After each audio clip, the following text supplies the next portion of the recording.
या देवी सर्वभूतेषु माँ सरस्वतीरूपेण संस्थिता। नमस्तस्यै नमस्तस्यै नमस्तस्यै नमो नमः।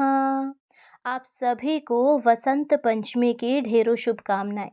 माता सरस्वती की कृपा आप पर, आपके परिवार पर, आपके बच्चों पर सदैव बनी रहे। कल्पना कीजिए एक ऐसी दुनिया की जहाँ सब कुछ है पर फिर भी कुछ नहीं है। आसमान में सूरज तो है पर उसकी रोशनी में कोई उत्साह नहीं। धरती पर नदियां हैं पर उनका कोई शोर नहीं। जंगल है पर पक्षियों का कोई गीत, कोई आवाज ही नहीं है। यहाँ तक कि इंसान भी थे पर उनके पास शब्द नहीं थे। चारों तरफ एक भयानक दम घोटने वाला सन्नाटा था। क्या आप सोच सकते हैं कि बिना आवाज और बिना बुद्धि के यह संसार कैसा दिखता होगा? आज हम आपको ले चलेंगे समय के उस पार, जब स्वयं सृष्टिकर्ता ब्रह्मा जी अपनी ही रचना को देखकर रो पड़े थे। आखिर कैसे इस सन्नाटे को चीरते हुए गूंजी थी ब्रह्मांड की पहली मधुर तान। आइए जानते हैं वसंत पंचमी और माँ सरस्वती के प्राकट्य की वो अनसुनी पौराणिक गाथा। ब्रह्मांड के निर्माता भगवान ब्रह्मा ने ग्रहों, नक्षत्रों और इस विशाल प्रकृति को तो गढ़ दिया था। लेकिन जैसे जैसे समय बीत रहा था, ब्रह्मा जी को एक गहरी कमी खलने लगी। उन्होंने देखा कि उनकी बनाई सृष्टि पत्थर की मूर्तियों जैसी स्थिर और बेजान है। ना कोई भावना थी, ना कोई ज्ञान और ना ही कोई संवाद। ब्रह्मा जी विचार करने लगे, क्या मेरी यह रचना केवल एक मृत शरीर की तरह रहेगी?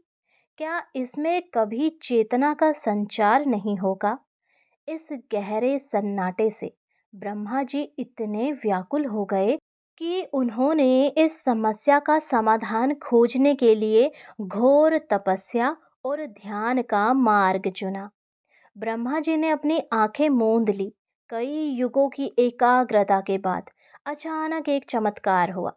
ब्रह्मा जी के मुख कमल से एक अत्यंत तीव्र श्वेत प्रकाश पुंज निकला।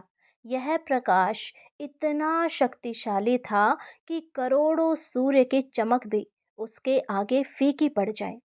उस दिव्य प्रकाश के घेरे से एक अत्यंत तेजस्वी देवी प्रकट हुई, दूधिया सफेद वस्त्रों में लिपटी हुई, जिनका रूप देखकर स्वयं देवता भी नतमस्तक हो गए।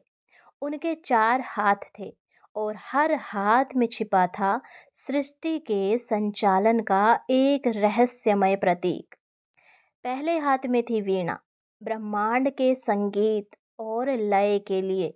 दूसरे में थी पुस्तक, समस्त वेदों और संसार के गूढ़ ज्ञान के लिए।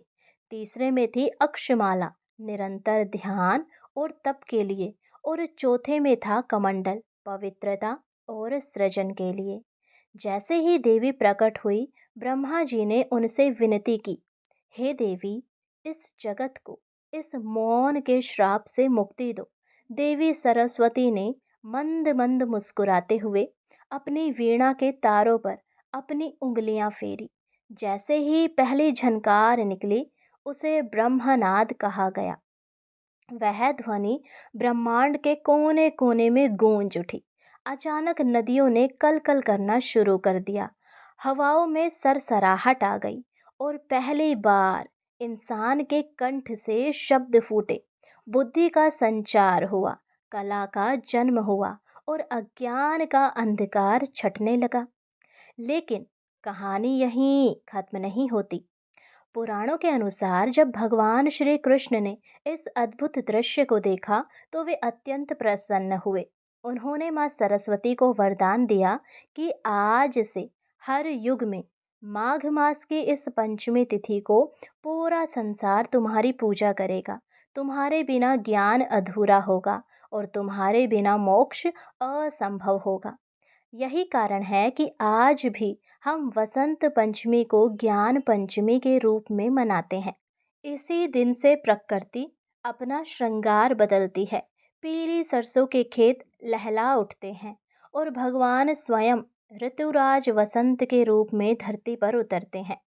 तो भक्तों, वसंत पंचमी केवल पतंग उड़ाने या पीले कपड़े पहनने का दिन नहीं, यह उस दिव्य शक्ति को नमन करने का दिन है जिसने हमें शब्द दिए, हमें संगीत दिया और हमें सोचने और समझने की शक्ति दी।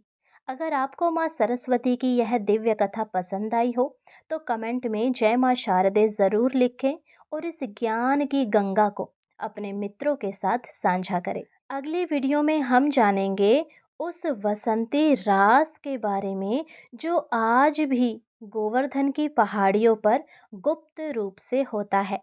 तब तक के लिए जुड़े रहिए हमारे साथ। अगर कथा अच्छी लगी हो तो एक लाइक अवश्य करें और चैनल को सब्सक्राइब करें। राधे राधे, हरे कृष्णा।